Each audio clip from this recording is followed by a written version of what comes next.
Welcome back. I'm Kevin Newman. As America gears up for midterm elections this fall, there's a popular new online platform for the political right, and it's founded by a Canadian. It's called Rumble, and it's challenging how big tech platforms decide what you see, say, and share.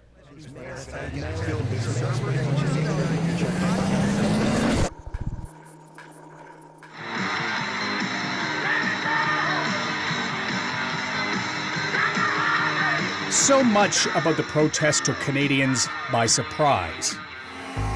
Their breadth, their sophistication, the do-or-die passion of some of the people. We are done! The people are here to stay until we see victory, right? Am I right? Yeah. All right. I want nothing to talk to you, propaganda scumbag. You are propaganda scumbag. Professional journalists were largely shut out. What's your crew? What's your camera crew? Who are you guys? I come CBS. Thanks. CBS, okay. I CBS. I see bullshit. The camera, they're setting up to point in this direction. Remember that. Now let's turn around and show what's really happening here. Okay, let's walk through here and see what we got. But there were others streaming the events live who were treated very differently. Thank you very much. Like rock stars. We're live. We've been live for 2 hours. What do you have to say? We love you. Well, not okay. Thank you. This is a terrible insurrection of dancing and children and happiness. Legal commentator David Freiheit spent hours of every day talking to protesters, Still plugging away. sharing in real time with a worldwide online audience sometimes as large as the professional reporters, in the hundreds of thousands of views. Don't trust me, this is what the court has to say. Freiheit quit his law practice in Montreal to stream and post full-time. I have felt compelled to express my opinion, on the one hand for transparency, and on the other hand I have difficulty keeping it to myself now because things have fallen off a cliff in terms of rational discourse and rational, I'd say, behavior from the political elite. I don't want to get into too much of the science and have problems with the YouTube overlords. Freiheit had a video removed from YouTube that was later reinstated on appeal, but never touched on a platform that's become home to many right-wing watchers called Rumble. It rose from the debris of another uprising. Oh yeah! Whoa! They broke through. It's on. The January 6th attack on the U.S. Capitol is when the big social media platforms had finally seen enough. Decided some free speech had been taken too far. So after 20,000 tweets, Donald Trump's favorite portal to the people, Twitter, shut him out. Now with a social media crackdown on President Trump in the wake of yesterday's Capitol siege. Tonight, a deafening silence from the president's Twitter account. Facebook restrictions on President Trump's account will continue. Soon, it was wider than just him. Amazon shuttered the controversial texting platform Parler. YouTube and Twitter stopped providing a home for Trump loyalists like Alex Jones and Roger Stone, and advisor Steve Bannon. Democrats cannot win elections they don't steal. 1 year later, those same personalities and conspiracy theories about the U.S. election are thriving on Rumble. And here's the other surprising twist. Rumble is a Canadian company, founded, built, and headquartered in Toronto. For most of its first decade, Rumble was where you might upload your cute pet and other viral videos because it helped sell them to mainstream tech, news, and advertising companies. It was a happy little site. As its Canadian owner and CEO Chris Pavlovski told BNN Bloomberg back in 2018. Whether it's of your family, cute things, funny things, or whether it's an event that you see happening on the streets that's valuable to news broadcasters, that's the type of video that's really resonating with our community. But that community has changed dramatically and grown exponentially. The month before the January 6 riots, the company claimed 1.5 million monthly viewers. In the months after, 31 million people around the world checked Rumble at least once a month, more than 9% of them from Canada. Suddenly, little Canadian Rumble wasn't cultivating cute anymore. It was drawing political agitators upset by what they considered censorship. I started a little bit on YouTube, but they took me off within an hour because I didn't say what they wanted me to say. I want to invite you to join me here on Rumble and support a platform that's committed to free speech. As its base of followers grew, powerful people closest to Donald Trump started to cozy up to the shy Canadian entrepreneur's site, like Rand Paul and other Republicans falsely claiming a stolen election. Are you sick and tired of big tech censorship like I am? Come join me on places like rumble.com. Rumble, Kevin McCarthy here. I'm the Republican leader of the House of Representatives. Pawlowski is now being celebrated by the stars of American conservative politics. Welcome to North Carolina. Welcome to freedom, Chris. He's actually visiting us from Canada. He's a Canadian. He had to come down here for freedom also. It's great to be here to finally go outside, go to a restaurant, enjoy freedom. Devin Nunes was one of Donald Trump's most loyal supporters in the U.S. Congress, until he quit late last year to run the former president's new social media company in alliance with Pawlowski's. The company's called Rumble. I was just so thankful that after I realized I was being censored on YouTube a little over a year ago, I just looked around and found your company. You're not a conservative Republican platform. You're a platform for everybody, right? But is it? Well, to look a little deeper into Rumble, we went to the experts at McGill University's Max Bell School of Public Policy in Montreal. This is like a fully encrypted browser too, so... where they track and study online manipulation and misinformation on sites like Rumble. It's taken off, particularly among right-wing kind of communities, and now it's a very large platform. PhD candidate Angus Bridgman put Rumble's claim of being a platform for everyone to the test. So what I've done here is I've pulled up two browsers, completely anonymous. So Rumble says it's a neutral platform, unlike the other guys. Let's put them both on the screen and let's see what their landing page looks like. So you have on the left side there YouTube, and on the right side, of course, Rumble. And we can do sort of a comparison. YouTube, you have pretty fun stuff. Yeah, it's whiskey blues, music, some chess, some viral experiments. No political content, in fact, on this front page that we're seeing at all. Now, Rumble's landing page, without knowing anything about us, is what? So that's a little bit different. They have this big top video, single video recommendation, and something with political content. Here, it's a criticism of big tech by Russell Brand.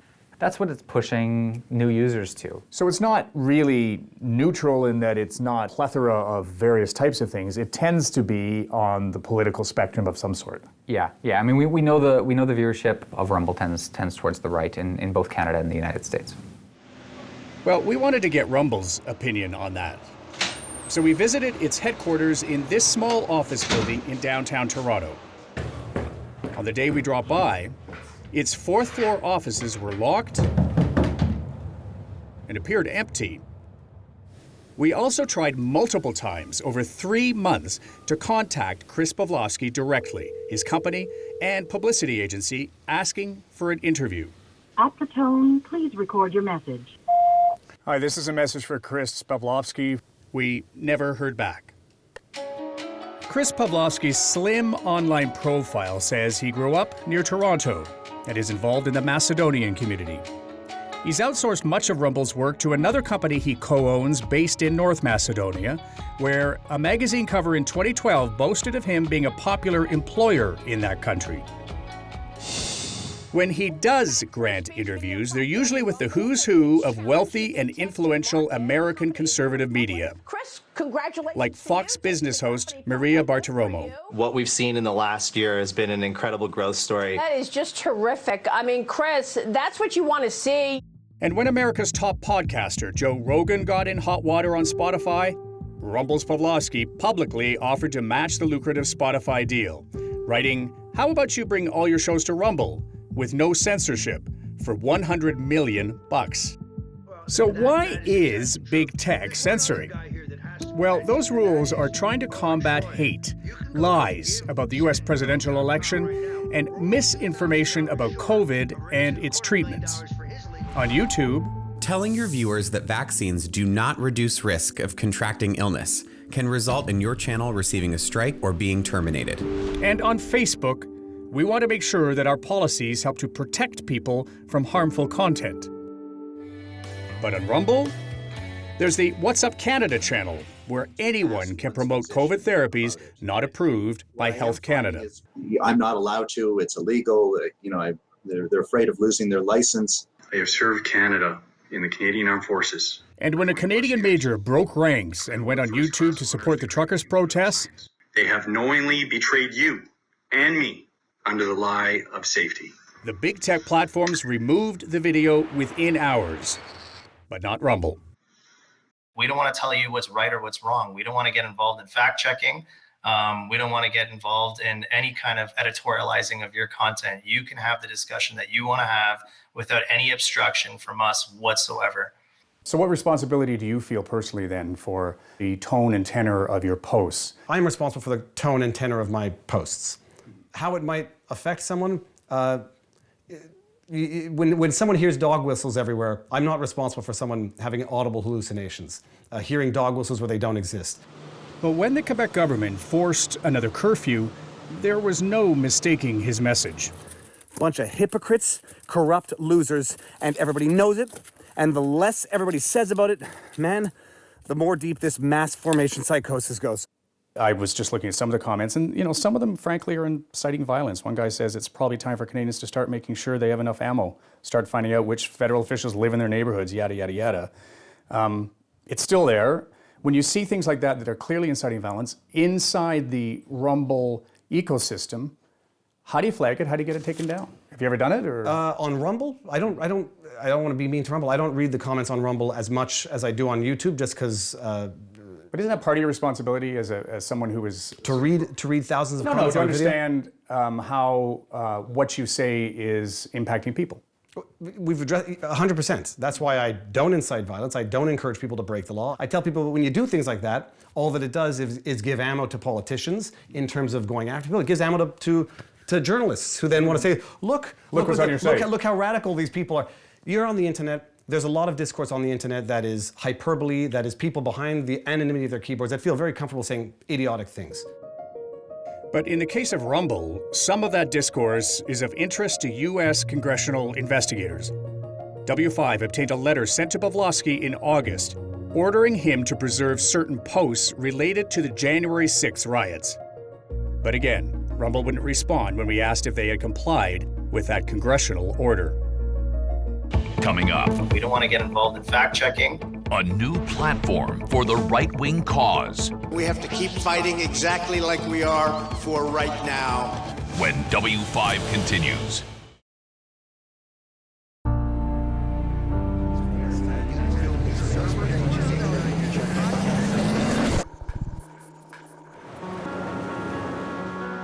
This is Sarasota County. It's on the Gulf Coast of Florida, and it's home to one of America's wealthiest zip codes. Normally a pretty serene slice of the state. Until a certain former president comes to town. Wow, that's a lot of people. Thank you. Donald Trump, banned from YouTube, Twitter, and Facebook for perpetuating lies about the last presidential election, has a new target in his sights these days: the big tech companies that muzzled him. Big tech monopolies are out of control. We have to keep fighting exactly like we are for right now.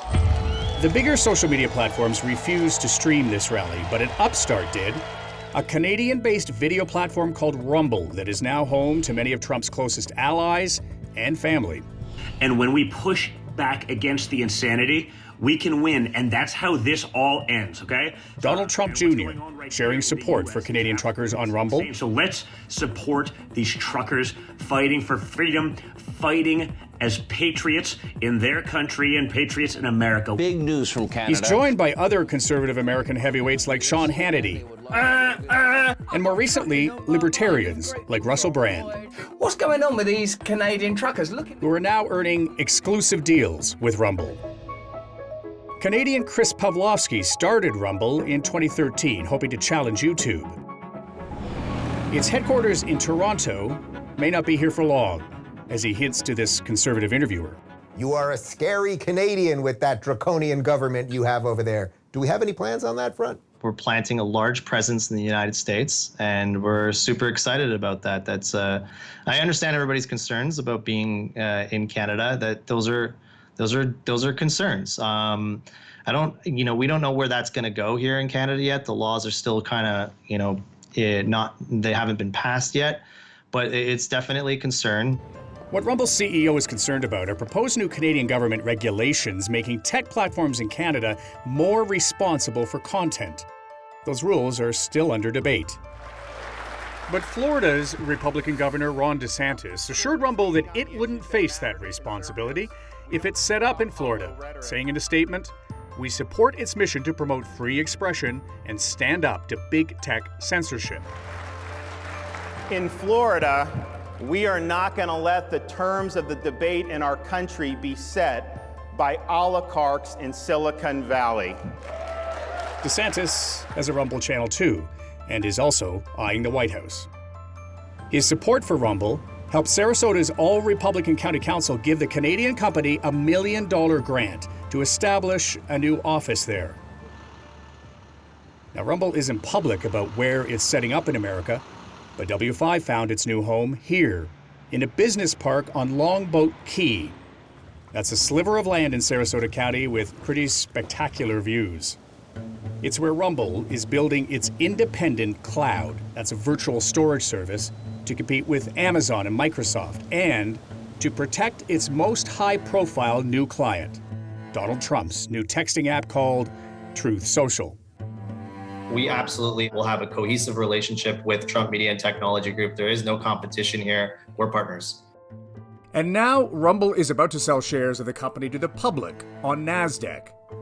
Details of what they're planning are filed with the U.S. Securities and Exchange Commission. The company is hoping to raise $400 million to help it expand. It claims a value now of more than $2 billion. And Chris Pavlovski can personally earn a big payday of at least $11 million if the deal closes, on top of retaining 85% of the controlling shares of the much bigger public company, which its top Canadian personality, Montreal's David Freiheit, thinks protects it from so-called cancel culture.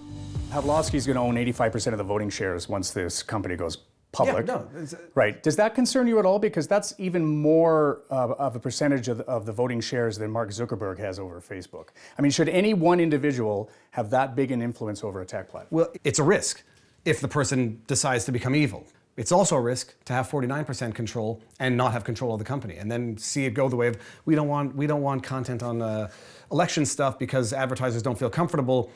We don't want firearm stuff because advertisers don't feel comfortable. There's a risk both ways. And we'll see where it goes. So is anyone at Rumble manipulating search to censor content? Well, in its terms of use, Rumble says it will remove harmful videos by, quote, persons designated by either the Canadian or United States government as terrorists or terrorist organizations. So we ran another test with the expert at McGill's Max Bell School of Public Policy, Angus Bridgman. The Proud Boys organization, which is a banned organization in Canada. Yeah. We can do Rumble first here. If you type in Proud Boys, it says no videos found. So this is very likely untrue, that there's not a single video that mentions the Proud Boys on Rumble. If we look for the former leader, Enrico Tarrio, and we search, you can see here the top video mentions Proud Boys. So if this was just a simple string search that was being affected, it should have surfaced some Proud Boys appeared. material. So we don't know what's going on under the hood, but there's certainly some manipulation of search on the platform.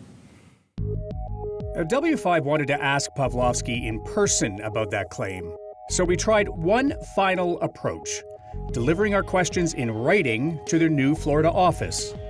And after failing for months to hear back from him or his company, W5 had a surprise encounter off camera with Pavlovsky at the entrance. He quickly turned down our request for an interview, telling our W5 producer that he, quote, doesn't like going on TV. So we left behind our letter instead, asking, we're interested in hearing from CEO Chris Pavlovsky firsthand the development of Rumble, from a small startup in Canada to a major social media platform. In the interests of fair and responsible journalism, does Rumble ever manipulate search terms on its site? How many times in 2021 did Rumble censor material under its terms of service? And does Rumble moderate content for accuracy or truth? We never received a response to our written questions either. Monitoring Rumble, or any other video platform for that matter, is almost impossible. Artificial intelligence software can't yet differentiate between true or misleading videos. But a Canadian-based tech company is trying. Tessa Spool started Vubble a few years ago. Her platform can judge the accuracy of images using a combination of machine and human intelligence. She believes innovation like that might be the only way of avoiding what she fears most. I think this is the biggest problem the world faces right now. We are in a third world war right now. It's an information war. And Marshall McLuhan has a great quote, which I can't remember off the top of my head. Right we all studied him and nobody can remember him. But it's that there will be a third world war, but we won't even know that we're in it, and it will be largely information-based. We found an interview in the W5 archives with the revered Canadian intellectual, where Marshall McLuhan predicted what might lead to that crisis. Today, our entire Western world has been junked by being outmoded by fast-moving information.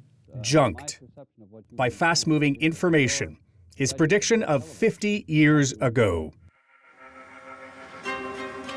So if there is an info war that's fueling what we've witnessed across Canada, there's a Canadian building one of the deepest and best financed trenches to fight it. Staking out territory in a section of the internet with fewer boundaries and less concern over where it may be leading us. We're going to foster people challenging opinions and having debate. That's what America's all about. That's what the Western society is all about. I don't see that we should change that.